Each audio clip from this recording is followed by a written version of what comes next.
नमस्कार साथियों, डिलीवर लो में आपका स्वागत है। आज हम कार्यस्थल पर महिलाओं का लैंगिक उत्पीड़न से संरक्षण के लिए 2013 में बना एक्ट, जिसको sexual harassment of women at work place 2013 कहा जाता है। एक लीडिंग केस आया था, विशाखा वर्सेज राजस्थान राज्य का केस था। विशाखा एक एनजीओ था जिसके द्वारा यह केस लड़ा गया। गंगानगर के अंदर एक महिला थी जो अपनी आंगनबाड़ी की जॉब के दौरान कुछ कार्मिकों के द्वारा लैंगिक उत्पीड़न की शिकार रही। उस मामले में जो जजमेंट आया था, बाद में उसको चैलेंज करके विशाखा फाउंडेशन ने लड़ा और वहां से एक लीडिंग जजमेंट निकल कर आया कि महिलाओं को कार्यस्थल पर लैंगिक उत्पीड़न नहीं होना चाहिए, उसके लिए सरकार को एक कानून बनाना चाहिए। ऐसे जजमेंट के 10-11 साल बाद 2013 में महिलाओं से कार्यस्थल पर लैंगिक उत्पीड़न अधिनियम 2013 बना। 2013 का ये अधिनियम संख्यांक 14 था। 22 अप्रैल 2013 को माननीय राष्ट्रपति महोदय ने इस पर अपनी कंसेंट प्रदान की, साइन की है। यहां से हमारा एक क्वेश्चन ये बन सकता है कि कुछ चीजों को ये कवर करने के लिए कि 14, 15, 19 का जी और आर्टिकल 21, इन सभी के अधीन इक्वलिटी प्रदान करने के लिए, महिलाओं के राइट्स को सुरक्षित करने के लिए इन सभी आर्टिकलों का उपयोग लेके यह अधिनियम बनाया गया। 14, इक्वलिटी मिलनी चाहिए काम के लिए महिलाओं को पुरुष के बराबर, उसके लिए 15(3) में महिलाओं के संबंध में विशेष कानून बनाने का, महिला और बालक के संबंध में विशेष कानून बनाने का अधिकार देता है। 19 जी में प्रत्येक व्यक्ति को रोजगार, व्यापार, काम करने की स्वतंत्रता है, right to freedom of business. तो 19 जी के अंतर्गत काम करने के संबंध में महिला का लैंगिक उत्पीड़न ना हो, उसकी स्वतंत्रता का हनन ना हो, उसको अप्लाई करने के लिए। और 21 में जीवन की स्वतंत्रता का, प्राण और दैहिक स्वतंत्रता का अधिकार है, उसको सुरक्षित करने के लिए यह अधिनियम बनाया गया। और भारत ने समय समय पर 25 जून 1993 में जो यूएनओ होता है वहां पर एक अभिसमय, इंटरनेशनल अभिसमय को साइन किया था, उसके लिए यह अधिनियम बनाया गया। हालांकि क्वेश्चन यहां से बनने की संभावना नहीं, पर यह पूछ सकता है कि अधिनियम किन किन आर्टिकल के प्रभाव से बनाया गया। तो आर्टिकल 14, आर्टिकल 15, आर्टिकल 19 जी और आर्टिकल 21 के प्रभाव से बनाया गया। अध्याय फर्स्ट प्रारंभिक की बात करता है, विस्तार संपूर्ण भारत में। यहां से नहीं पर प्रवर्त दिनांक से क्वेश्चन पूछा जा सकता है कि sexual harassment at work place of woman कब से इन्फोर्स हुआ। 9 दिसंबर 2013 से ये इन्फोर्स हुआ। परिभाषा से व्यतीत महिला की परिभाषा इंपॉर्टेंट हो जाती है कि एग्रीव्ड पर्सन को कहां पर डिफाइन किया गया है। एग्रीव्ड पर्सन 2A में डिफाइन किया गया है। कोई भी महिला जो चाहे नियोजित है या नहीं है, पर कार्यस्थल पर उसके साथ लैंगिक उत्पीड़न का वो अभिकथन करती है, एग्रीव्ड पर्सन मानी जाएगी। निवास गृह के संबंध में अगर वो किसी निवास गृह में कोई कार्य करने के लिए नियोजित है तो वो भी एग्रीव्ड पर्सन मानी जाएगी। एज मैटर नहीं करती, किसी भी एज की महिला हो सकती है, उसके लिए यहां पर एज मैटर नहीं करती। ठीक है।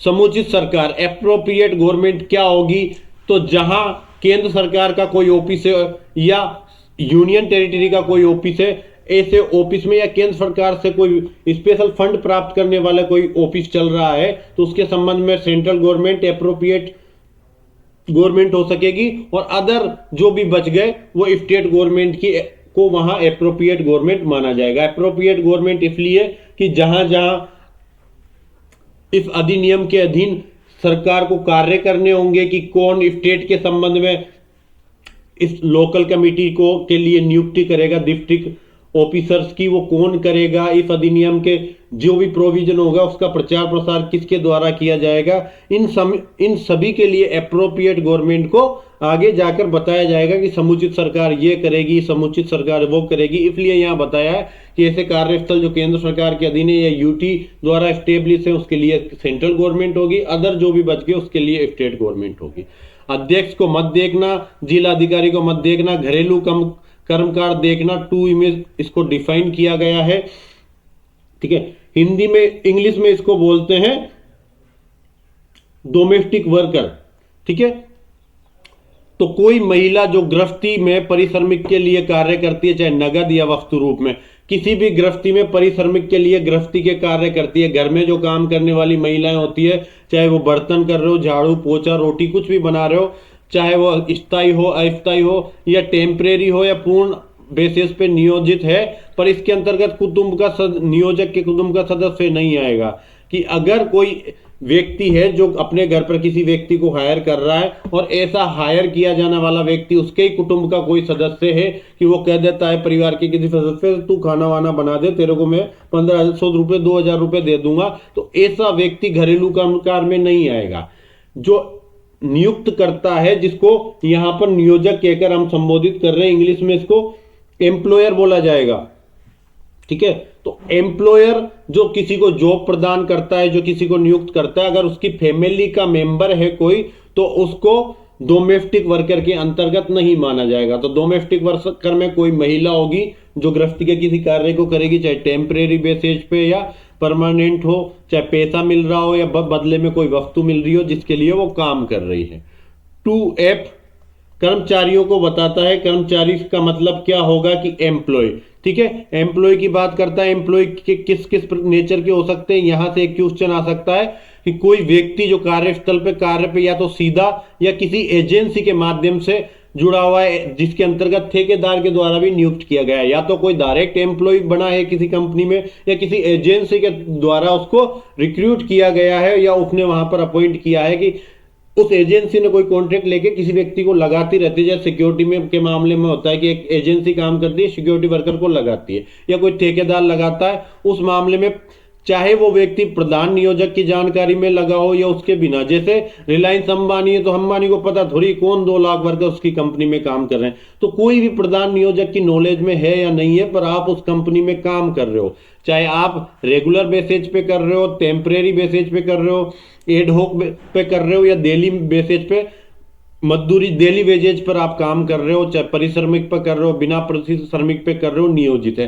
कुल मिलाकर के किसी भी वर्क प्लेस पर जहां लैंगिक उत्पीड़न होता है, वहां किसी भी रूप में आप नियोजित हैं, चाहे डायरेक्ट हो, चाहे किसी एजेंसी के माध्यम से हो, चाहे पेमेंट आपको रेगुलर बेसिस पे मिल रहा हो, कोई पेमेंट फिक्स की गई है, चाहे बिना परिश्रमिक के भी आप सेवाएं दे रहे हैं। कई बार आप जैसे लीगल फर्म में काम करने जाते हो तो कहते हैं 1 महीने आप फ्री में काम करो, फिर हम आपका वर्क देखने के पश्चात आपको सैलरी एक डिसाइड कर देंगे। तो ऐसी कंडीशन में जब आप 1 महीने बिना परिश्रमिक के कार्य करते हो, तब भी आपको एम्प्लॉय माना जाता है।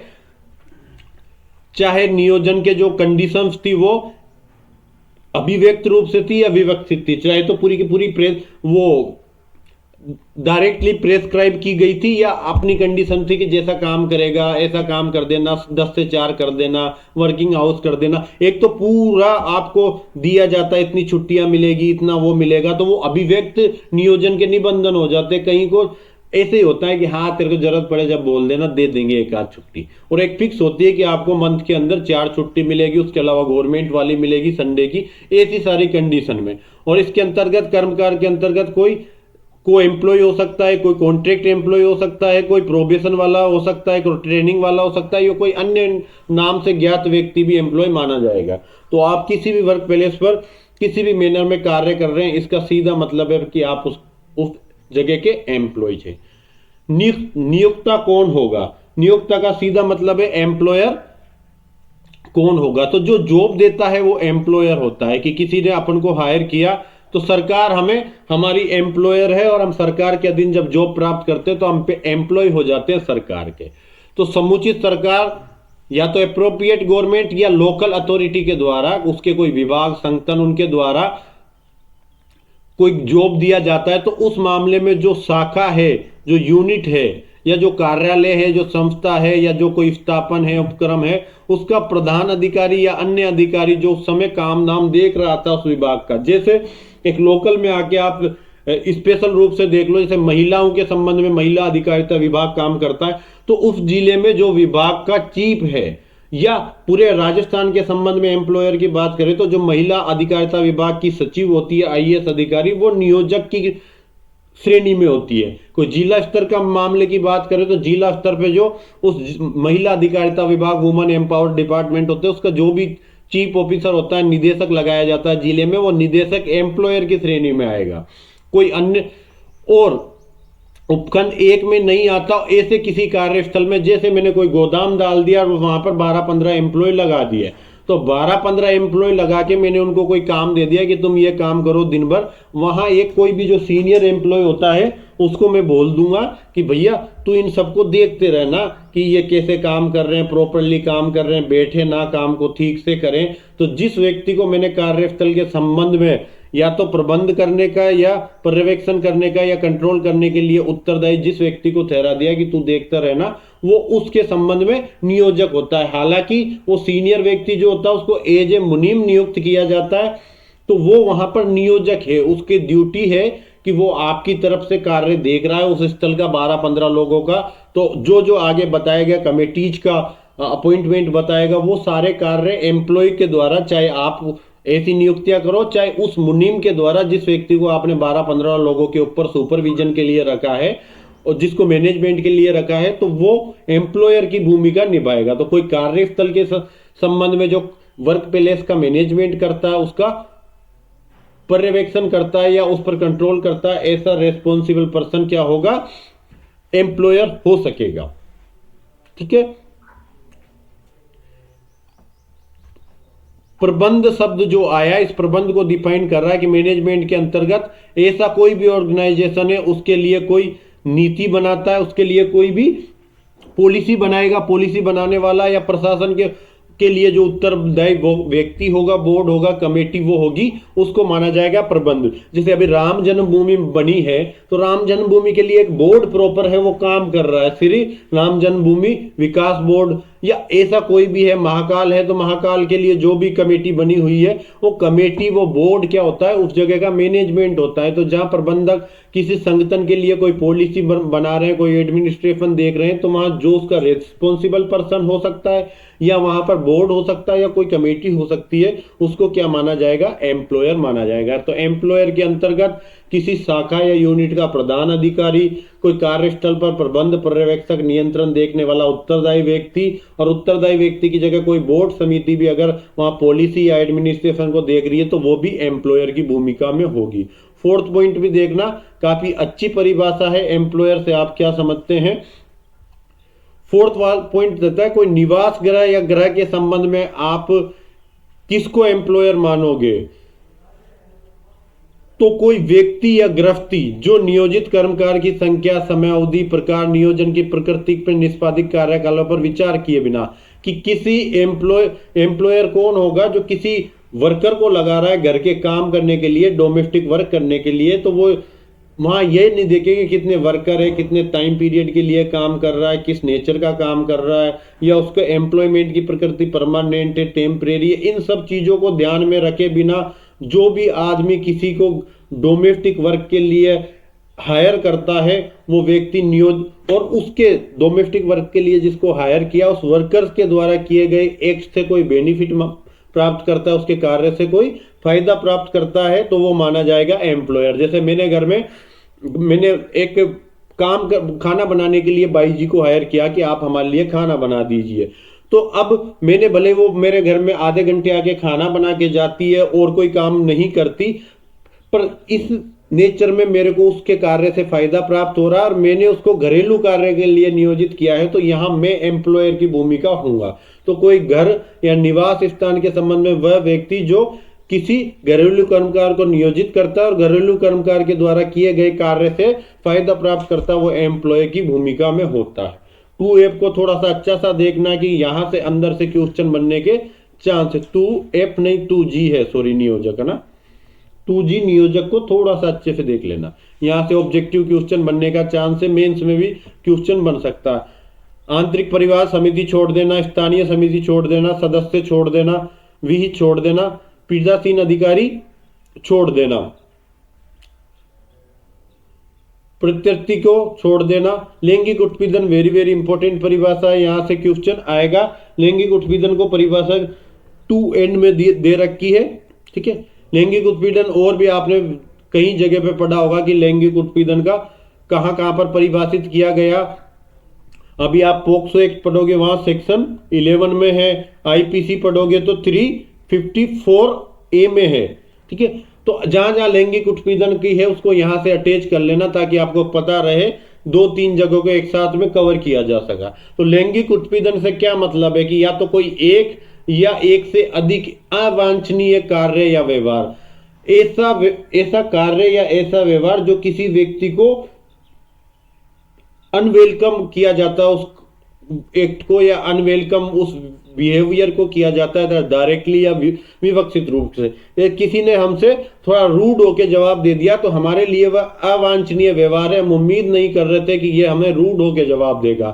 तो अगर कोई व्यक्ति एक या अधिक ऐसे कार्य करता है जो अनवेलकम या अनवांछित एक्ट है या बिहेवियर है, चाहे वह प्रत्यक्ष रूप से कर रहा है या अप्रत्यक्ष रूप से विवक्षित रूप से कर रहा है, कि जैसे किसी ने कुछ पूछा तो और आप जवाब नहीं देते हो, तो ये सामने वाले व्यक्ति के लिए अवांछनीय व्यवहार है। उसको लगेगा कि इसको मेरे प्रश्न का जवाब देना चाहिए, आपने जवाब नहीं दिया, तो वो उस इमोशनल रूप से उसके लिए लैंगिक उत्पीड़न का काम कर सकता है। हालांकि ये नेचर टू नेचर डिपेंड करता है, कोई दिन भर प्रश्न पूछेगा तो उसका जवाब नहीं दे सकते। तो यहां पर क्या क्या हो सकता है, तो एक या अधिक अवांछनीय कार्य और व्यवहार जो प्रत्यक्ष अप्रत्यक्ष रूप से है, वह कार्य कौन कौन से हो सकते हैं, इनको लैंगिक उत्पीड़न माना जाएगा। पहला तो शारीरिक संपर्क और आग्रगमन, फिजिकल कॉन्टेक्ट और एडवांसेज। आप किसी महिला से डिमांड करते हो या किसी महिला को फिजिकल कॉन्टेक्ट या एडवांसेज करते हो तो यह माना जाएगा आपका सेक्सुअल हरेसमेंट, लैंगिक उत्पीड़न। लैंगिक अनुकूलता की मांग या अनुरोध करना, आपने डिमांड की है, रिक्वेस्ट की है सेक्सुअल फेवर की, कि आप मेरे प्रति सेक्सुअल फेवर प्रदर्शित करो, ऐसी डिमांड करते हो कि मैं आपसे प्यार करता हूं, आप भी हमसे प्यार करो। तो लैंगिक अनुकूलता की कोई मांग हो सकती है, कोई डिमांड या आपकी रिक्वेस्ट हो सकती है इस प्रकार की। तीसरा पॉइंट कहता है लैंगिक अतियुक्त टिप्पणी करना। इस शब्द को तोड़ना, संधि शब्द आता है अति प्लस उक्त, ठीक है। अब पहचान लेना कौन सी संधि है, कमेंट में बता देना। तो लैंगिक अतियुक्त टिप्पणी करना, इसका इंग्लिश में बोलेंगे मेकिंग सेक्सुअली कलर्ड रिमार्क।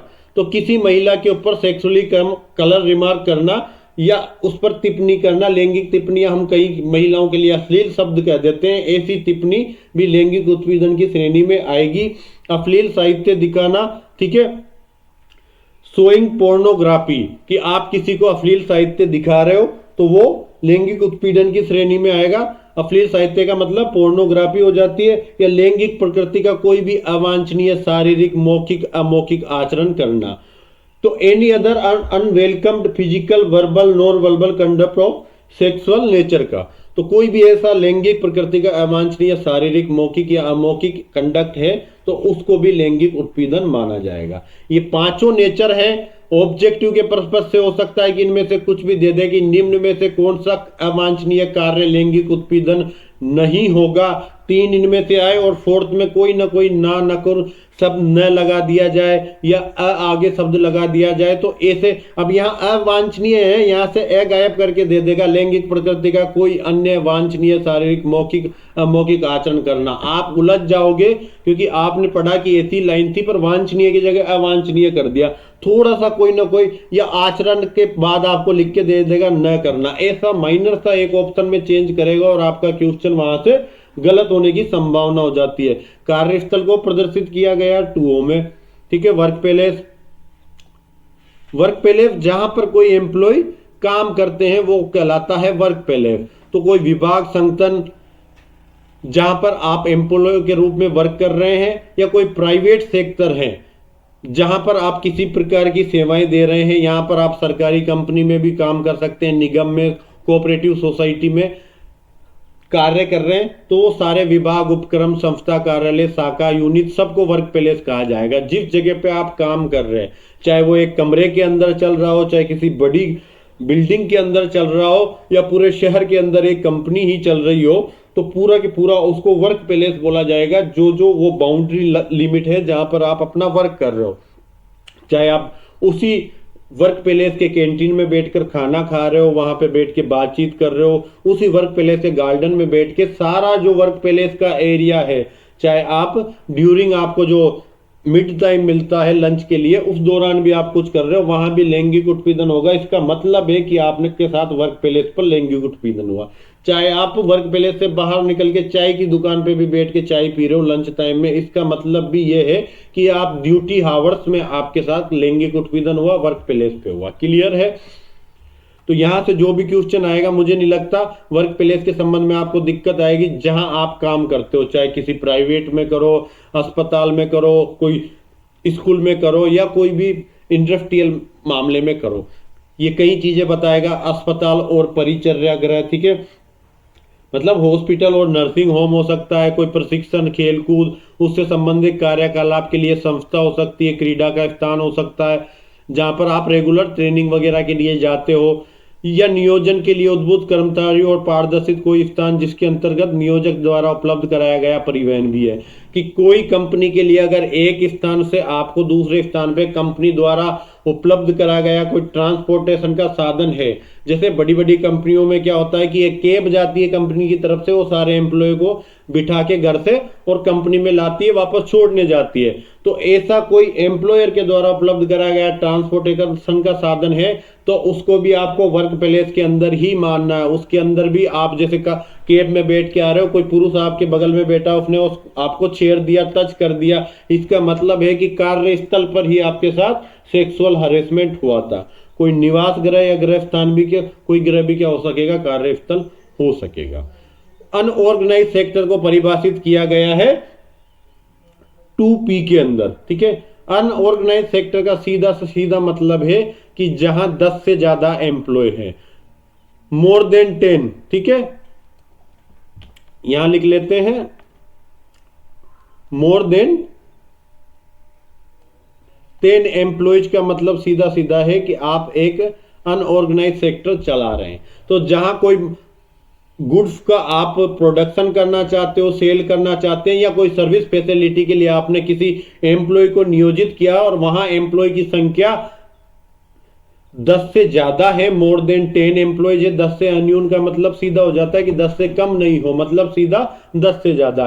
तो ऐसे कार्यस्थल को अनऑर्गेनाइज सेक्टर का कार्यस्थल माना जाएगा। यहां बात करेगा ऑर्गेनाइज सेक्टर के लिए अलग, अनऑर्गेनाइज सेक्टर के लिए आपको एक अलग कमेटी की बात करेगा और ऑर्गेनाइज सेक्टर के लिए अलग कमेटी की बात करेगा। तो जहां 10 से ज्यादा एम्प्लॉय होंगे वहां पर आपको एक लोकल कमेटी करनी पड़ेगी, अन्यथा डिस्ट्रिक्ट ऑफिसर के द्वारा एक कमेटी डिस्ट्रिक्ट लेवल पे बनाई जाती है, वो मामलों को डील करती है। इसलिए यहां पर 10 से ज्यादा ऑब्जेक्टिव का प्रश्न बन सकता है कि असंगठित सेक्टर से क्या अभिप्राय है। वहां 10 से ज्यादा एम्प्लॉय होने चाहिए, 10 से कम एम्प्लॉय होने चाहिए, 10 एम्प्लॉय होने चाहिए, जैसा भी आपको ऑप्शन आए 10 से ज्यादा, ठीक है।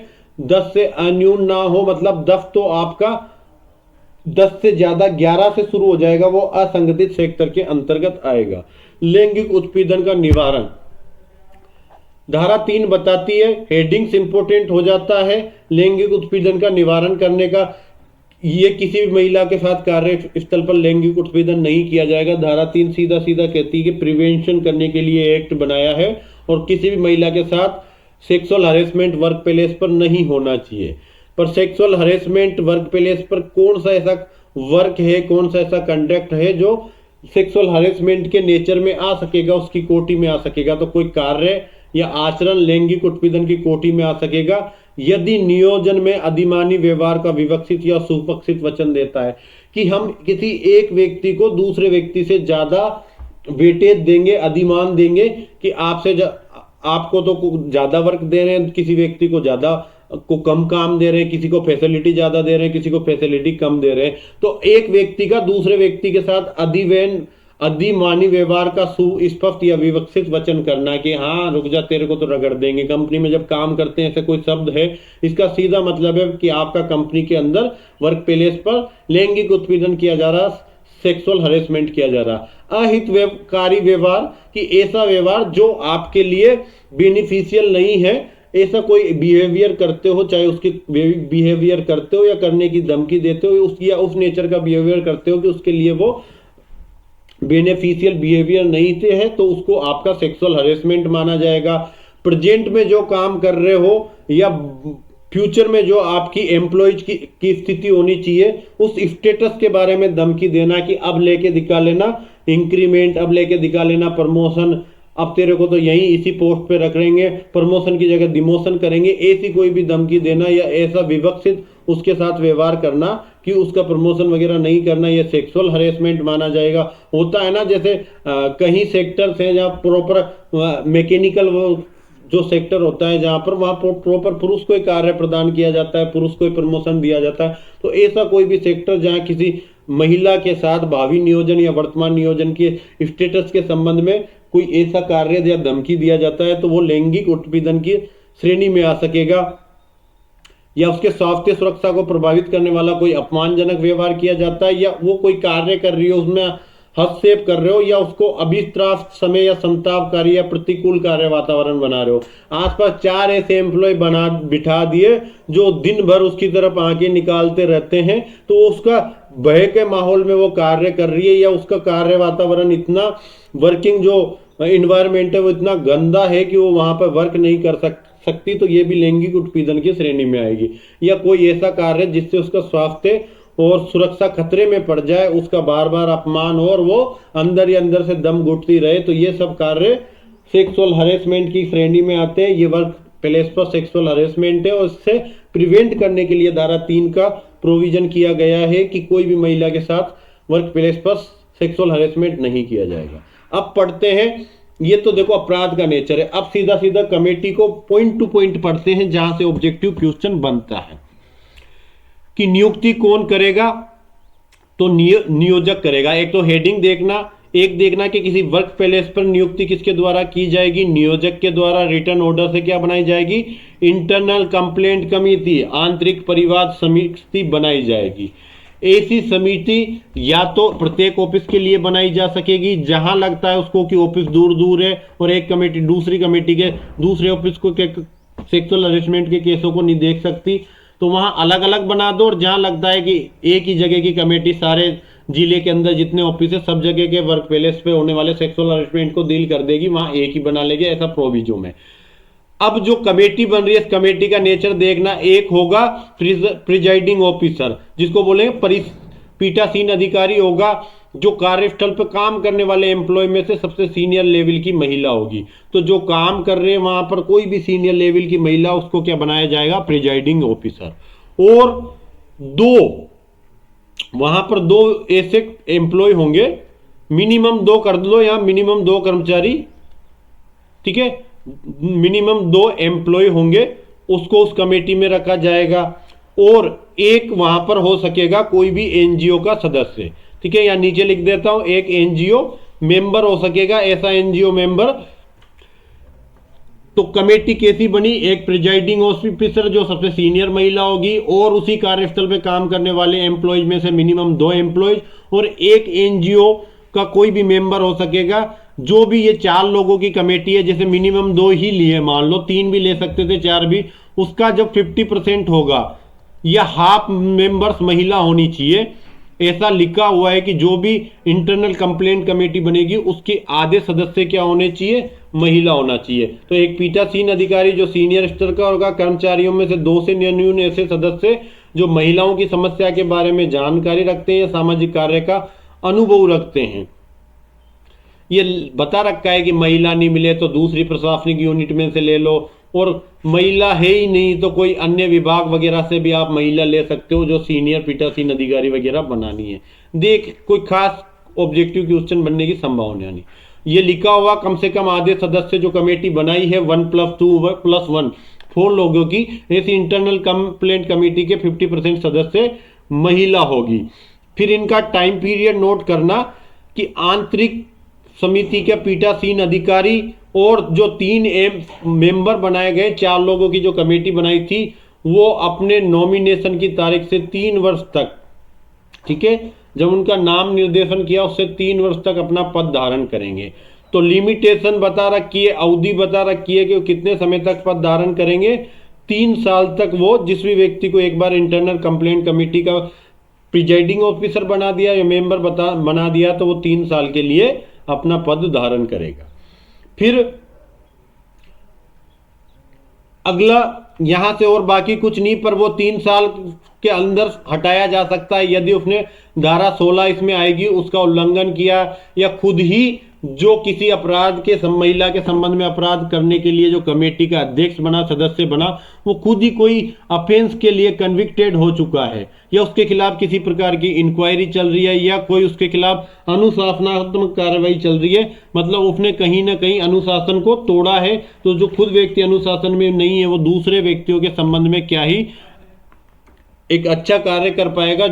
क्योंकि अनुशासन पढ़ाई के क्षेत्र में हो चाहे किसी भी वर्ग के क्षेत्र में, सफलता की गारंटी अनुशासन देता है। आप नियमित का फॉलो अप कर रहे हो किसी चीज को तो वहां से आपकी सफलता आएगी। आज एक दिन 8 घंटे पढ़ लिए, दूसरे दिन 4 घंटे पढ़े, तो ऐसा कुछ भी नहीं होता। मैंने देखा कि जब कोई भी बैरक पढ़ाना शुरू करते, पहली क्लास में 1500 लोग पढ़ने आएंगे, अगली क्लास में 1000, तीसरे में आते आते 500, और जब लास्ट तक आप देखते हो तो 300 लोग ही ऐसे नियमित होते हैं जो लगातार पढ़ रहे होते हैं।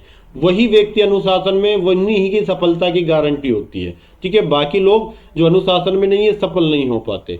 कोई अपने हैसियत का दुरुपयोग करता है कि वो पोस्ट का उसने यूज करके किसी प्रकार का उसने बेनिफिट प्राप्त किया है उस पोस्ट के रिगार्डिंग कि मैं ऐसी कमेटी का अध्यक्ष हूं, मुझे इस चीज में आप फेवर करो, ऐसा कोई बेनिफिट प्राप्त किया तो उनको हटा सकेंगे, और जब हटा दिया जाएगा तो नए व्यक्ति को नॉमिनेट कर दिया जाएगा। जिला अधिकारी तो समुचित सरकार, यदि केंद्र सरकार का वर्क प्लेस है, केंद्र सरकार के द्वारा, केंद्र सरकार एम्प्लॉयर की भूमिका में है तो केंद्र सरकार का वर्क प्लेस है तो उसके संबंध में 4 लोगों को जिला अधिकारी के रूप में नोटिफाइड कर सकती है, या तो जिला मजिस्ट्रेट को या अपर जिला मजिस्ट्रेट को, डीएम या ADM additional district magistrate, district magistrate, या कलेक्टर या उप कलेक्टर। ये 4 प्रकार के लोगों को प्रत्येक जिले के लिए जिला अधिकारी के रूप में अधिसूचित कर सकेगा। कौन करेगा? पावर किसके पास है? एप्रोप्रिएट गवर्नमेंट इस अधिनियम के अधीन जिला अधिकारी की शक्तियों को यूज करने के लिए जिला मजिस्ट्रेट, अपर जिला मजिस्ट्रेट, कलेक्टर, उप कलेक्टर, चारों में से किसी को भी जिला अधिकारी के रूप में प्रत्येक जिले के लिए जिला अधिकारी के रूप में नोटिफाइड कर सकेगी। क्या करेगा जिला अधिकारी? तो ये धारा 6 में जिला अधिकारी का काम आ जाता है। हेडिंग्स दोनों की देखना, या नियुक्ति वाला देखना, एप्रोप्रिएट गवर्नमेंट नियुक्ति करेगी। लोकल कंप्लेंट कमेटी का गठन और उसकी अधिकारिता के बारे में बात कर रहा है, तो प्रत्येक जिला अधिकारी क्या करेगा? जहां 10 से कम वर्कर्स हो उनके लिए स्थानीय परिवार समिति का और वहां आंतरिक परिवार कमेटी, लोकल कंप्लेंट कमेटी गठित नहीं की गई। ऐसा कोई वर्क प्लेस है जहां से पर 10 से कम एम्प्लॉयज है और 10 से कम एम्प्लॉयज है तो उसने इंटरनल कंप्लेंट कमेटी को गठित नहीं किया, या जहां परिवाद स्वयं नियोजक के खिलाफ है कि जो व्यक्ति एम्प्लॉयर की भूमिका में है वही किसी महिला का सेक्सुअल हरेसमेंट कर रहा है, तो उस कंडीशन में उसके द्वारा नियुक्त की गई कमेटी उसके खिलाफ किसी प्रकार का जांच नहीं कर सकेगी, कोई एक्शन की सिफारिश नहीं कर सकेगी, और कुल मिला के कि कोई भी एम्प्लॉय है वो अपने मालिक के खिलाफ किसी प्रकार का अगेंस्ट नहीं जा सकता। तो उस मामले में जहां पर कंप्लेंट किसी एम्प्लॉयर के अगेंस्ट की गई है या जहां पर 10 से कम एम्प्लॉय होने के कारण इंटरनल कंप्लेंट कमेटी गठित नहीं की गई थी, उन लोगों के, उन सभी वर्क प्लेस के लिए स्थानीय परिवार समिति का गठन किया जाएगा। किसके द्वारा? प्रत्येक जिला अधिकारी के द्वारा। तो एवरी डिस्ट्रिक्ट ऑफिसर अपॉइंट क्या करेगा?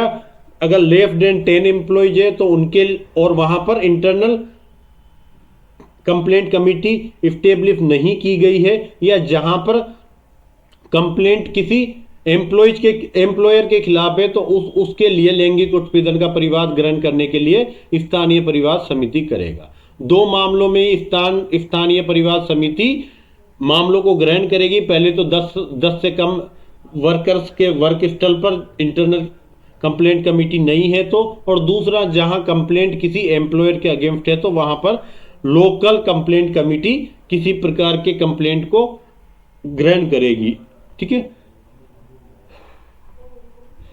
अब जो परिवाद ग्रहण करने के लिए और 7 दिन के अंदर उसको स्थानीय परिवाद समिति को भेजने के लिए जिला अधिकारी प्रत्येक क्षेत्र में एक नोडल अधिकारी बनाएगा कि जो 10 से कम एम्प्लॉयज वाला मामला है या जहां एम्प्लॉयर के अगेंस्ट में कंप्लेंट है, ऐसे मामलों में कंप्लेंट लोकल स्तर से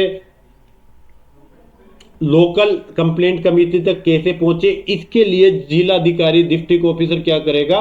प्रत्येक तहसील पर, ब्लॉक पर, तालुका पर या शहरी स्तर में वार्ड पे, नगर पालिका पर एक नोडल ऑफिसर कोई भी डिक्लेयर कर सकेगा, पदाभिहित कर सकेगा कि ये व्यक्ति के पास अगर इस व्यक्ति की जिम्मेदारी है कि इसके क्षेत्र में जो भी उसका एरिया होगा वहां पर किसी भी व्यक्ति के साथ अगर लोकल कंप्लेंट कमेटी में आने वाला कोई परिवाद ऐसा है जो लोकल कंप्लेंट कमेटी के द्वारा सुना जाना चाहिए, तो वहां से वो कंप्लेंट को लेकर आएगा, वहां पर परिवाद ग्रहण करेगा और 7 दिन के अंदर उसको लोकल कंप्लेंट कमेटी को सेंड करेगा।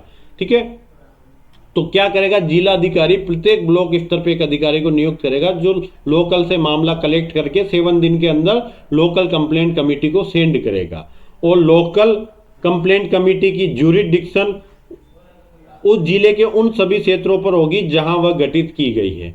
तो जिला पूरे जिले के लिए, जिस पूरे एरिया के लिए वो गठित की गई है वहां पर पूरा ज्यूरिडिक्शन रखेंगे। तो जिले के सभी क्षेत्रों के लिए एक ही लोकल कंप्लेंट कमेटी बनी होती है, वही वर्क करती है। लोकल कंप्लेंट कमेटी का स्ट्रक्चर धारा 7 में बता रखा है कि क्या उसका स्ट्रक्चर होगा, क्या सेवादृति होगी और क्या उसके टर्म्स और कंडीशन होगा।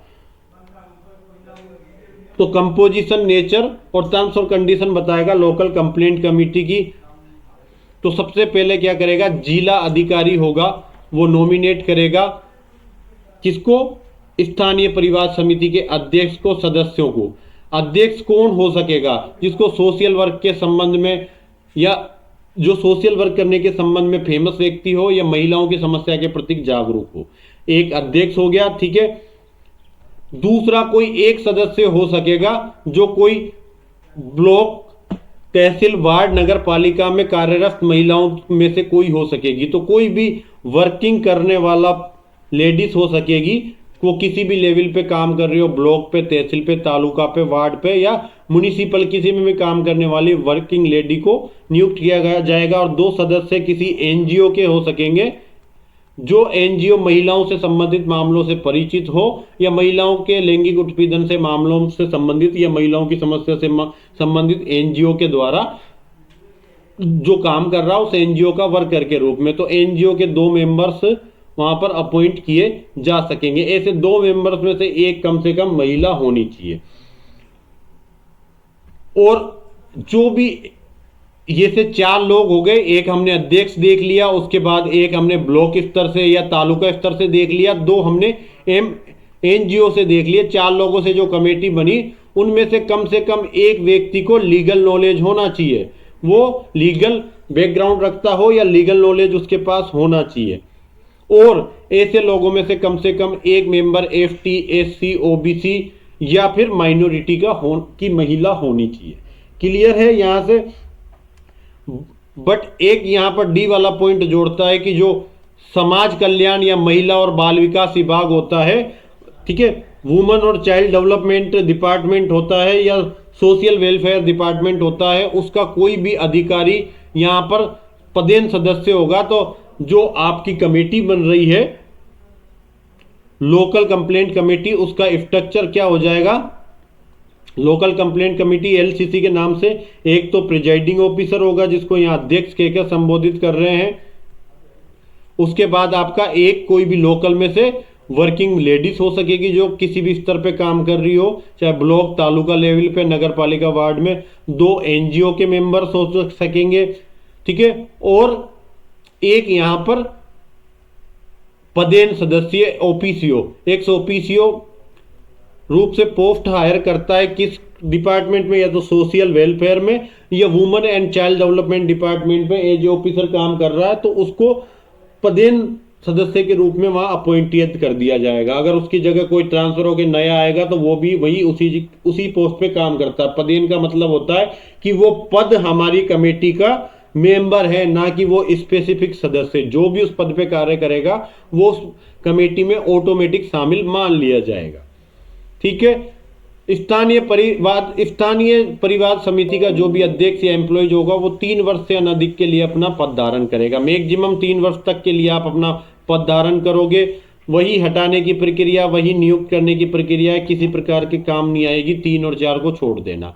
केंद्र सरकार राज्य सरकार को अनुदान देगी कि वो किसी प्रकार का पेमेंट करना, जैसे एनजीओ के मेंबर रहेंगे तो उसको पेमेंट करना होता है जिला कलेक्टर को, या वहां पर जहां किसी वर्क प्लेस के संबंध में वहां एम्प्लॉयर को उस व्यक्ति को पेमेंट करना होता है। तो 7/4 के लिए जो फीस और भत्ते दिए जाएंगे एनजीओ के सदस्य को, उसके लिए केंद्र सरकार स्टेट गवर्नमेंट को ग्रांट करेगी, कुछ स्पेशल फंड ग्रांट करती है, उस फंड से पेमेंट किया जाता है। और राज्य सरकार एक एजेंसी बनाकर एजेंसी के माध्यम से डिस्ट्रिक्ट ऑफिसर जिला अधिकारी को, जो डीएम एडीएम वगैरह होते हैं, उनको वो फंड ट्रांसफर कर देती है। फिर डीएम एडीएम अपने अकॉर्डिंग उसका पेमेंट करता रहता है। जो फंड मिला उनका महालेखाकार द्वारा, ठीक है, जो एक राज्य का महालेखाकार होता है उसके द्वारा ऑडिट कराई जाती है। यहां से हमारा क्वेश्चन बनने का चांस नहीं है।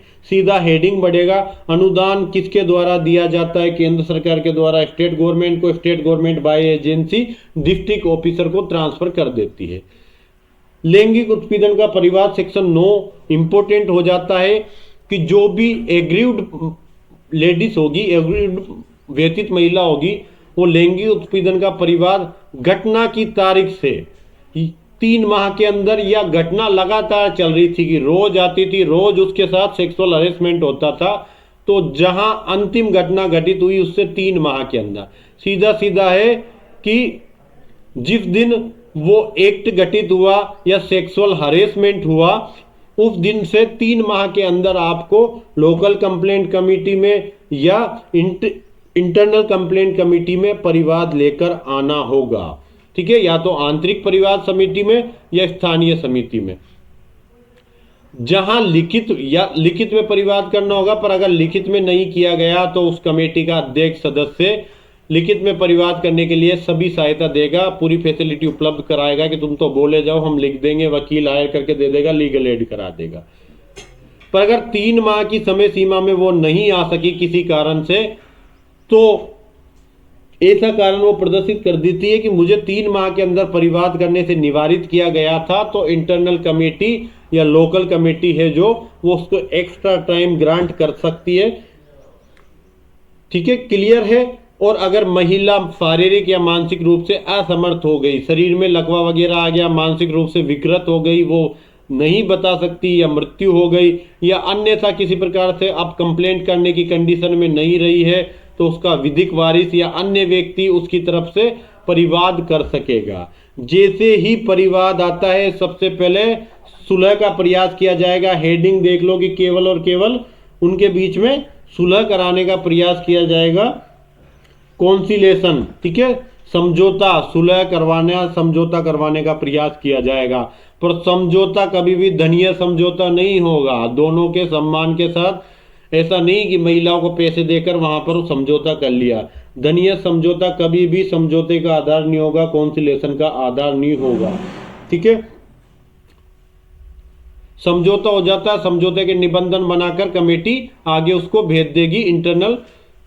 वहां कोई भी जहां समझौता हो जाता है तो उसकी रिपोर्ट बना दो, रिपोर्ट व्यतीत महिला प्रत्यार्थी को दे दो, और जिला स्तर पे जो भी मॉनिटरिंग करता है उसको पकड़ा दो। और जहां समझौता आ गया हो गया, वहां आगे कोई जांच नहीं करनी। परिवाद पर जांच के संबंध में बात करें, धारा 11 कहती है कि जांच करते वक्त आप उसको सेवा नियम देख लो। अगर प्रत्यार्थी कोई जॉब में काम कर रहा है, कर्मचारी है, तो उसके सर्विस रूल के अकॉर्डिंग। और जहां घरेलू कर्मकार है तो वहां सर्विस रूल के अकॉर्डिंग जांच में उसको जो भी उसके खिलाफ एक्शन ले सकते हैं वो एक्शन लो। और घरेलू कर्मकार है तो जांच करने के पश्चात 509 आईपीसी 509 के लिए कंप्लेंट रजिस्टर कराने के लिए भेज सकते हो, और ऐसा मामला रजिस्टर करने के लिए 7 दिन की अवधि के अंदर पुलिस को परिवाद भेजेगी। तो जहां भी local complaint committee, internal complaint committee किसी एम्प्लॉयज के विरुद्ध धारा 10 के अधीन रहते हुए जांच कर रही है, और तो वो एम्प्लॉय और रेस्पोंडेंट के संबंध में अगर सेवा नियम लागू नहीं होते हैं या घरेलू कर्मकार है, तो वहां जांच की कार्रवाई करेगी। और जांच के पश्चात उसको लगता है सेक्सुअल हरेसमेंट हुआ था, तो आईपीसी के सेक्शन 509 के अंतर्गत कंप्लेंट रजिस्टर कराने के लिए 7 दिन के अंदर पुलिस को वो कंप्लेंट भेजेगी, और फिर पुलिस आगे एक्शन लेगा। ठीक है,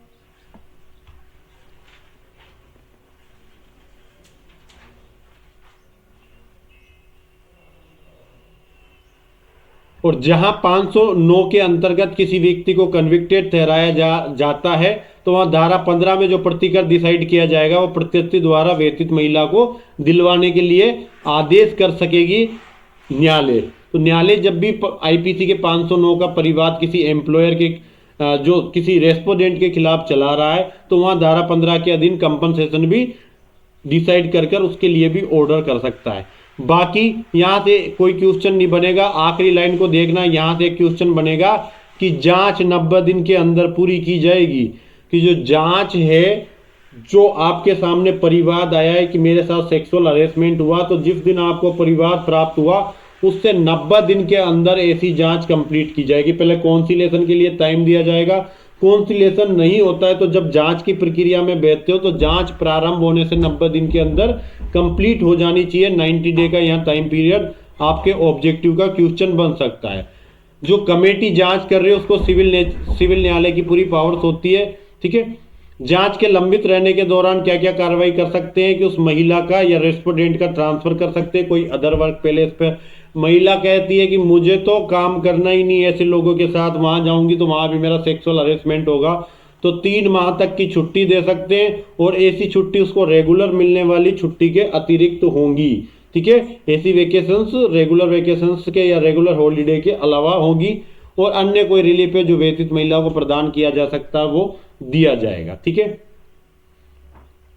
जांच रिपोर्ट, जैसे ही इंटरनल कमेटी या लोकल कमेटी जांच रिपोर्ट कंप्लीट करती है सेक्शन 11 के अंतर्गत जांच करने के पश्चात, तो उस जांच रिपोर्ट को अगर वो इंटरनल कंप्लेंट कमेटी है तो वो नियोजक को भेजेगी और अगर लोकल कंप्लेंट कमेटी है तो वो जिला अधिकारी को जांच पूरा होने से 10 दिन के भीतर अपनी रिपोर्ट उपलब्ध कराएगी और उस रिपोर्ट में ऐसी सिफारिश भी करेगी कि हमें तो इस जांच के बाद ये लग रहा है और इस प्रकार की कार्रवाई करने के लिए हम सिफारिश करना चाहते हैं। तो उस रिपोर्ट में यदि उसको लगता है कि प्रत्यर्थी के विरुद्ध अभिकथन साबित नहीं हुआ है तो कोई प्रकार की रिपोर्ट नहीं करेगी, पर उसको लगता है कि प्रत्यर्थी के विरुद्ध जो सेक्सुअल हरेसमेंट की कंप्लेंट थी वो प्रूव हो गई है, तो वहां नियोजक और जिला अधिकारी को निम्नलिखित सिफारिश कर सकेगी कि जो रेस्पोंडेंट है जिसने सेक्सुअल हरेसमेंट किया वर्क प्लेस पर एग्रीव्ड महिला का, उसको कदाचार के रूप में या सर्विस रूल के अकॉर्डिंग लैंगिक उत्पीड़न की कार्रवाई की जाए और प्रत्यर्थी के वेतन या मजदूरी जो उसको वर्क प्लेस पर मिलनी थी, संदत की जानी थी, उसमें से ऐसी राशि जो उसको लगता है कि जो एग्रीव्ड पर्सन है उसको या उसके जो लीगल रिप्रेजेंटेटिव है या विधिक वारिस होते हैं उनको संदत करने के संबंध में भी ऐसी सिफारिशें कर सकती है। और सिफारिशों पर जो भी सिफारिश की जाती है उस सिफारिश पर एम्प्लॉयर या डिस्ट्रिक्ट ऑफिसर ऐसी सिफारिश प्राप्ति से 60 दिन के अंदर कार्रवाई करेगा।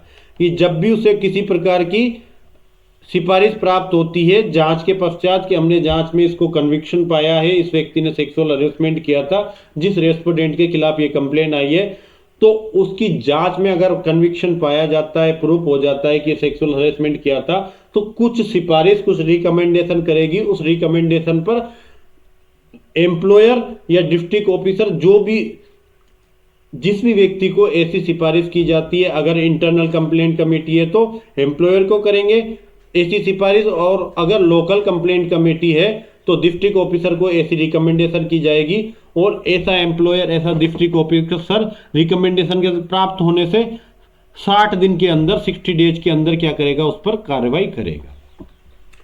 अगर किसी ने झूठी सेक्सुअल हरेसमेंट की कार्रवाई कर दी या द्वेषपूर्ण बदला लेने के लिए किसी प्रकार की सेक्सुअल हरेसमेंट का परिवाद कर दिया या झूठे साक्ष्य के आधार पर आप सेक्सुअल हरेसमेंट की कंप्लेंट चलाना चाहते हो, तो फिर आपके खिलाफ भी एक्शन लिया जा सकता है और आपको भी किसी प्रकार की जेल हो सकती है।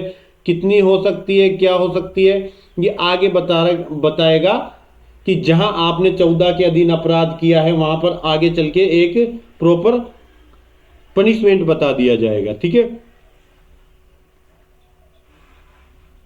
कहां बता रखा है देखेंगे अभी आगे चल के किस सेक्शन में ऐसा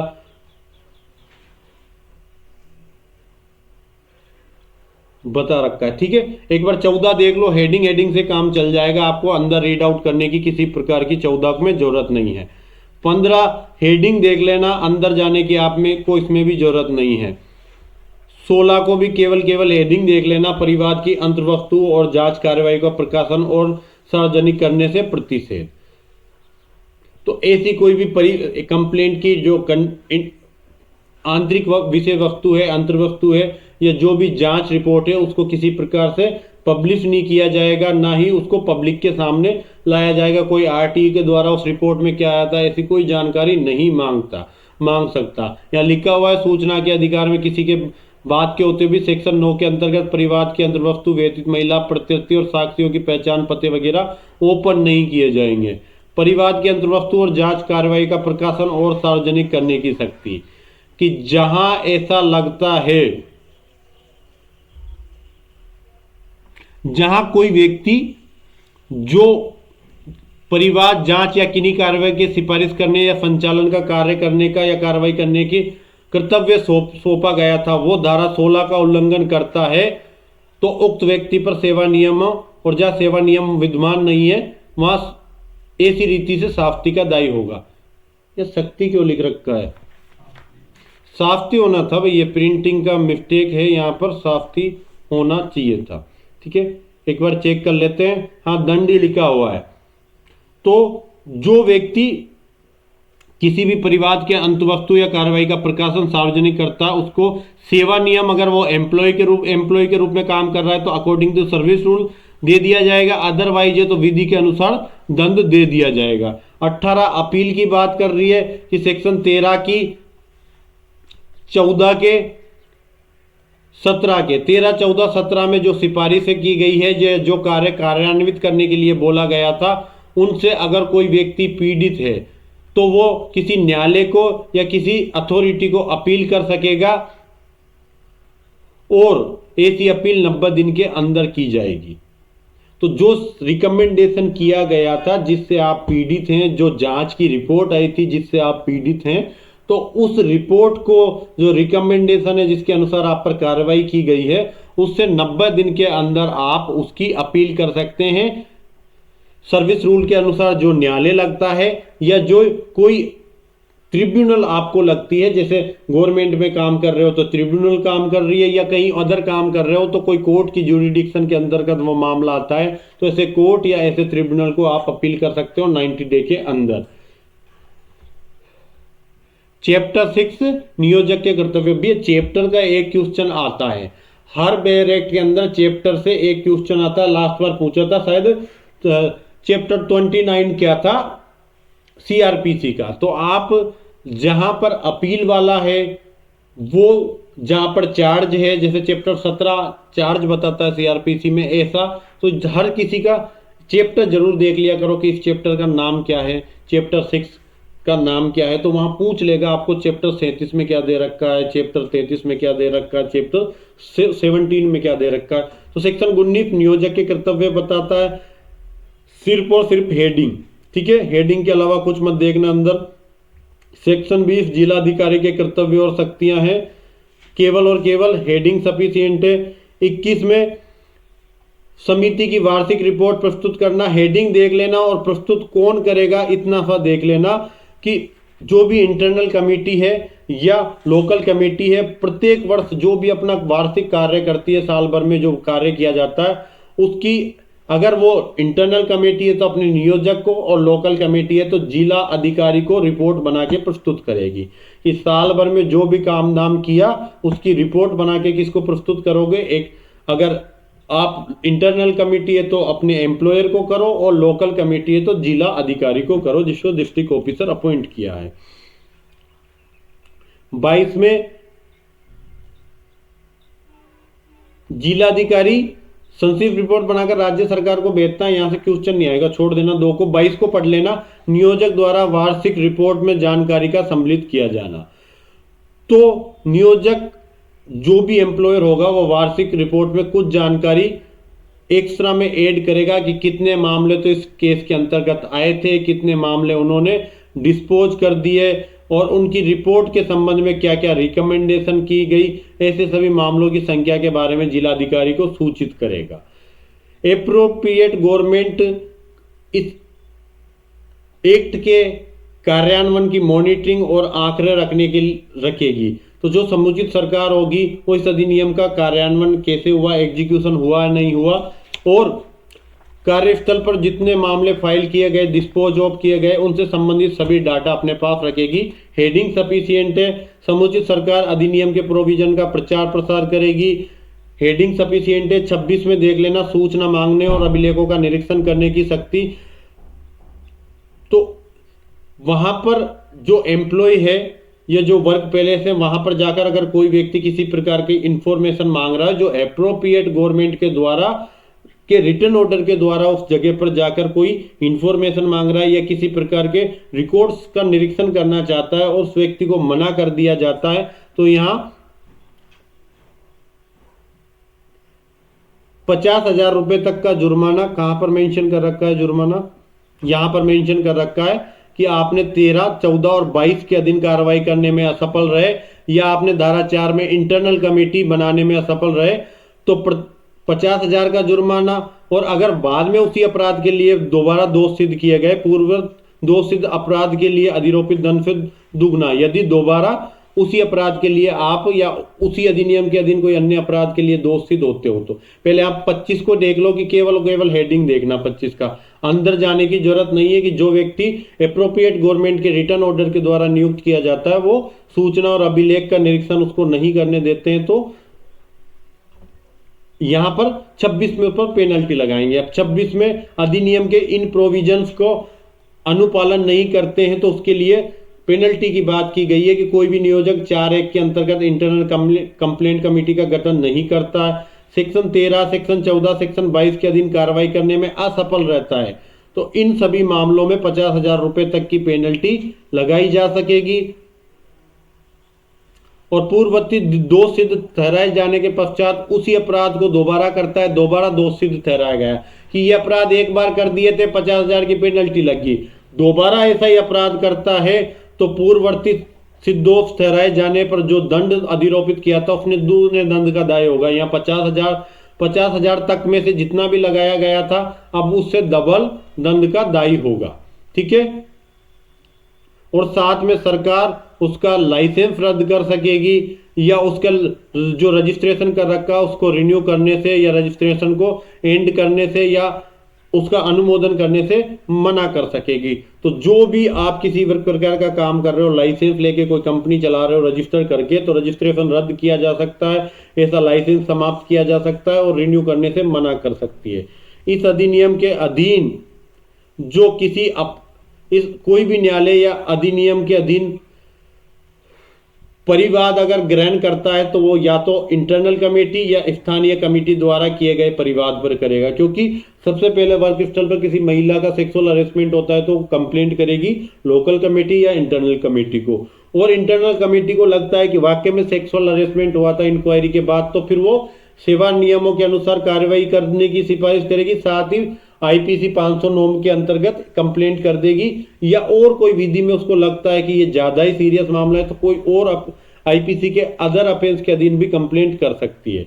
किस न्यायालय को परिवाद भेजेगी आईपीसी 509 में, तो ये बताता है कि महानगर मजिस्ट्रेट या जुडिशियल मजिस्ट्रेट फर्स्ट क्लास को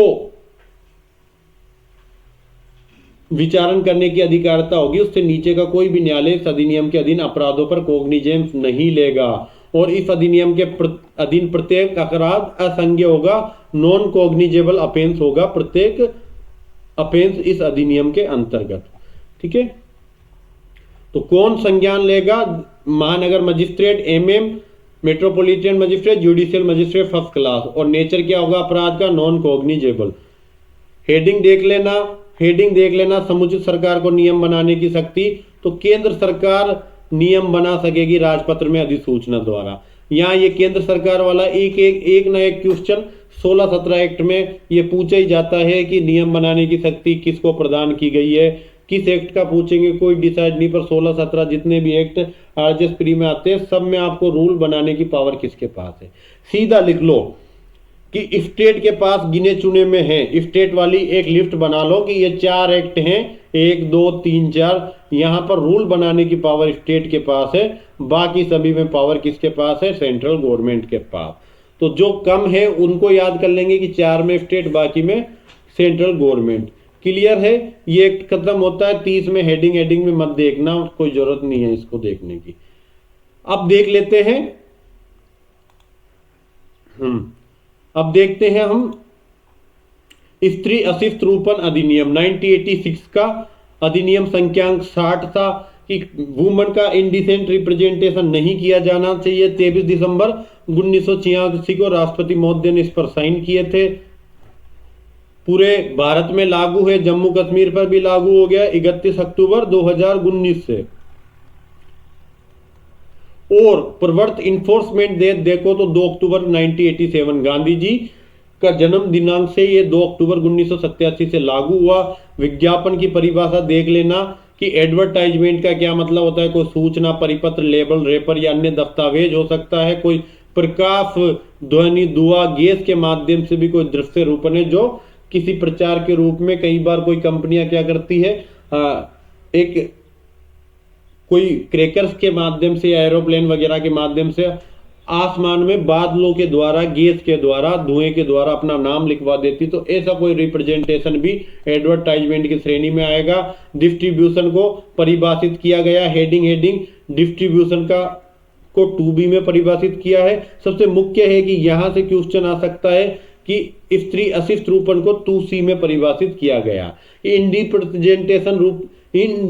इनडिसेंट रिप्रेजेंटेशन ऑफ वुमन क्या होगा कि कोई स्त्री की आकृति है, उसका रूप है, शरीर है, उसका अंग है, उसको आप इस प्रकार से रिप्रेजेंट करते हो कि वो उस वुमन के अपमानजनक दिखता है या वुमन की निंदा करता हुआ दिखता है, तो ये माना जाएगा कि ऐसा नेचर से आपने महिला को इनडिसेंट रिप्रेजेंट किया है और आपने ऐसा आचरण लोक नैतिकता या नैतिक आचार के विरुद्ध है। ऐसे महिला के किसी को देखने का जो आपका नजरिया होता है उसमें किसी व्यक्ति को प्रभावित करते हैं। किसी महिला को इस प्रकार का रिप्रेजेंटेशन होता है तो हम उस महिला के लिए एक गलत थीम्स बनाते हैं। तो किसी महिला का इनडिसेंट रिप्रेजेंटेशन का मतलब है उस स्त्री की आकृति, रूप, शरीर या कोई अंग को इस प्रकार से प्रदर्शित करना, इस प्रकार से चित्रण करना जिससे उस स्त्री का अपमानजनक हो या उस स्त्री के लिए वो निंदनीय हो या उसके लोक नैतिकता या नैतिक आचार विकृत, भ्रष्ट और सती होने की संभावना। लेबल का मतलब होता है कोई किसी प्रकार का रिटर्न हो सकता है, कोई मार्क्स हो सकता है, स्टाम्पिड, प्रिंटेड या कोई भी पिक्चर के रूप में विषय वस्तु है जो किसी पैकेज पर चिपकाई जाती है। ठीक है, लेबल लगा होता है ना कि इस कंपनी का लेबल है, हम खरीद लेते हैं। नाइक, एडिडास, रिबॉक, प्यूमा, इनके जूते खरीदते हैं, लेबल देख के ही खरीदते हैं। पैकेज कोई बॉक्स, कार्टन, टिन, अन्य पात्र में कोई चीज रख रहे हो, इसका मतलब पैकेज। ठीक है, यहां से हेडिंग देख लेना कि स्त्री अशिष्ट रूपन अंतरिक्ष करने वाले विज्ञापनों का प्रतिषेध किया जाता है। सेक्शन 4 में आप देखोगे तो सेक्शन 4 में सीधा हेडिंग से काम चल जाएगा कि आप स्त्री अशिष्ट रूपन अंतरिक्ष करने वाले की इंडिपेंडेंट रिप्रेजेंटेशन वुमन का इंक्लूड करने वाली कोई भी बुक्स है, कोई भी बुक्स हो सकती है, कोई प्रकाशन है, कोई डाक है, उसके द्वारा भेजोगे नहीं। इसमें कोई प्रोडक्शन को भी मना करता है, सेल को मना करता है, रेंट पर को मना करता है, किसी को डिस्ट्रीब्यूट करने से मना करता है या पोस्ट के द्वारा भेजने से। तो स्त्री के संबंध में उनको अशिष्ट बताने वाली कोई भी पुस्तक है, कोई भी कागज है, कोई किसी प्रकार की चीज को ना तो आपको प्रोडक्शन करना है, ना सेल करना, ना रेंट पे देना, ना डिस्ट्रीब्यूट करना है, ना ही पोस्ट के द्वारा कहीं भेजना है। पर 3 चीजों पर यह लागू। अपवाद यहां पर दे रखा है, इन अपवादों को विशेष रूप से देखना। हाँ, कि बी पॉइंट है कि ऐसा रूपन को लागू नहीं होगी जहां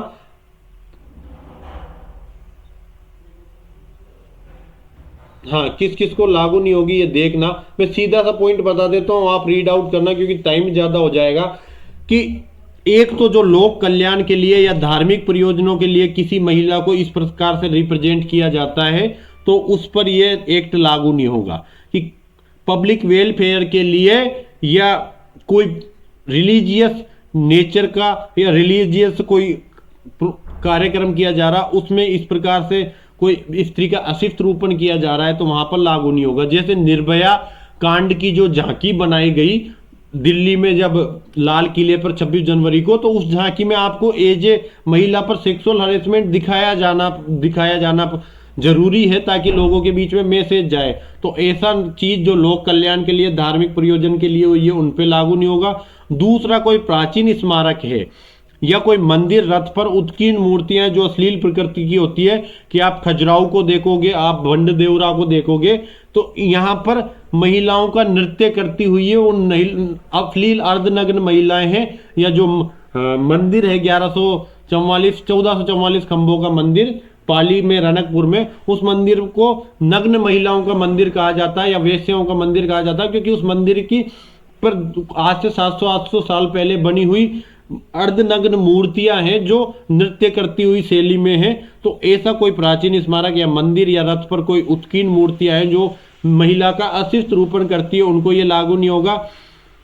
या ऐसी फिल्म को लागू नहीं होगा जो चलचित्र अधिनियम 1952 की धारा के भाग 2 के उपबंध जिसको लागू होता है, उसको ये चीज लागू नहीं होगी। देख लेना, मैंने शॉर्ट में 1 लाइन में ये चीजें ABC तीनों समझा दी है कि ये अपवाद रखा जाएगा। प्रवेश और निरीक्षण की शक्तियां, हेडिंग सफिशिएंट है कि अगर कि राज्य सरकार के द्वारा कोई राजपत्रित अधिकारी है, राज्य सरकार द्वारा राजपत्रित अधिकारी है, वो किसी भी स्थान पर प्रवेश और तलाशी ले सकता है कि किसी जगह पर कोई महिला को, स्त्री का अशिष्ट रूपण करने वाली कोई पुस्तक वगैरह तो नहीं है, मिलती है तो उनको सीज कर देगा। और कोई अभिलेख रजिस्टर दस्तावेज है उनकी परीक्षा कर सकेगा, उनको सीज कर सकेगा। और प्राइवेट निवास गृह में जब जा रहे हो तो आपको उसके संबंध में, प्राइवेट निवास गृह में जा रहे हो तो वारंट के बिना आप प्रवेश नहीं करेंगे। उसके बाद जब भी आप तलाशी कर रहे हो, CRPC के 94 के प्रोविजन लागू होंगे। साफ्ती वेरी वेरी इंपॉर्टेंट क्लोज है। या तो आपका क्वेश्चन 2C से बनेगा, या सेक्शन 3 और 4 से बनेगा, या फिर आपको 6 में पेनल्टी क्लोज से क्वेश्चन बनना चाहिए। पेनल्टी क्लोज कहती है कि किसी ने धारा 3 और 4 के उपबंधों का उल्लंघन किया तो प्रथम बार कन्विक्टेड होने पर 2 वर्ष तक का कारावास और 2000 रुपए जुर्माना। 2 वर्ष तक का कारावास और 2000 रुपए जुर्माना। पर आप दोबारा इस अधिनियम के अधीन कन्विक्ट होते हैं तो वहां 6 माह से लेकर 5 वर्ष तक का कारावास, न्यूनतम 6 मंथ से लेकर मैक्सिमम 5 वर्ष तक का कारावास और 10,000 से लेकर 1 लाख रुपए तक का फाइन इम्पोज किया जा सकेगा। तो ये पेनल्टी क्लॉज देख लेना, 2 ईयर टू लेकर +2 के, ये तो फर्स्ट टाइम है। और उसके बाद में जो भी कन्विक्ट होते हैं वहां 6 मंथ टू लेकर 5 ईयर है, +10 के से लेकर 100 के या 1 लाख बोल सकते हो, फाइन हो सकता है। कंपनियों द्वारा अपराध, कोई बात नहीं, हेडिंग देख लेना, कंपनियों द्वारा अपराध, कंपनियां अपराध करती रहती है, कोई दिक्कत नहीं है आपको पढ़ने का। जैसा सभी एक्ट के अंदर कंपनियों द्वारा अपराध की एक ही सेम के सेम क्लोज होता है, एक जगह याद कर लो, दूसरी जगह अपने आप याद है। हेडिंग आएगी कंपनी की भी तो आएगी भी नहीं। इस अधिनियम के अधीन सभी अपराध संज्ञेय और जमानती होगा कि इस अधिनियम में सभी अपराध क्या होंगे, कोग्निजेबल होंगे, और सभी प्रकार के अपराध बेलेबल होंगे। तो कोग्निजेबल अफेंस होगा, बेलेबल अफेंस होगा इंडिपेंडेंट रिप्रेजेंटेशन का। 9 में हेडिंग देख लेना, और 10 में रूल्स बनाने की शक्ति सेंट्रल गवर्नमेंट को दी गई है। ठीक है, क्लियर। इसके अलावा कुछ नहीं देखना। केस लॉज के नाम पर केवल विशाखा वर्सेज राजस्थान राज्य का केस लॉज याद रखना। इसके जजमेंट को प्रभावी करने के लिए, इसके जजमेंट में जो इस इंस्ट्रक्शन दिए थे उनको लागू करने के लिए ही कार्यस्थल पर महिलाओं के लैंगिक उत्पीड़न से संरक्षण अधिनियम बनाया गया था। Sexual harassment of women at work place act बनाया गया था। Thank you so much. अच्छा, कुछ लोगों के कमेंट्स आ रहे थे कि PO एक्ट सर 1 अक्टूबर 1962 से लागू हुआ। तो देखो, 1 जनवरी 1962 से ही लागू हुआ है। अगर किसी व्यक्ति को किसी प्रकार की शंका है तो मेरे टेलीग्राम पर आ जाओ, मैं आपको स्क्रीनशॉट शेयर कर दूंगा, सबूत के रूप में दे दूंगा। और फिर भी अगर 5, 7, 10 लोग कहते हैं, अभी मुझे 1 लोगों ने कमेंट किया, अगर इससे ज्यादा लोग कहते हैं मैं ग्रुप में ही सबूत डाल दूंगा, कोई इशू नहीं है। हम जब भी कोई चीज पढ़ा रहे हैं, थोक बजाकर चेक कर पढ़ाते हैं। हो सकता है कि कभी कभी कोई सेक्शन को इंटरप्रिटेशन करने में गलत इंटरप्रिटेट कर गए हो, कुछ अपराध का नेचर कुछ अलग बता रहा हो और हमने कुछ और बोल दिया हो, या कभी कभी ऐसा होता है कि बोलते बोलते फ्लो में मुंह से तो 1 जनवरी बोल रहे थे और हमसे 1 फरवरी निकल गया, ऐसा कोई शब्द होता, वहां गलती होने की संभावना। बाकी जो चीज मैंने रिटर्न में आपको उपलब्ध कराई है वो मैं पहले से तैयारी करके आया हूं कि इस एक्ट में राजस्थान में इन्फोर्समेंट डेट 1 जनवरी 1962 है तो वही होगी। तो आप थोड़ा सा देख लेना, मेरा बिल्कुल ठीक था, आपने जहां से पढ़ा हो सकता है वहां थोड़ी सी गलत फैक्ट सामने आ गए हो। Thank you so much.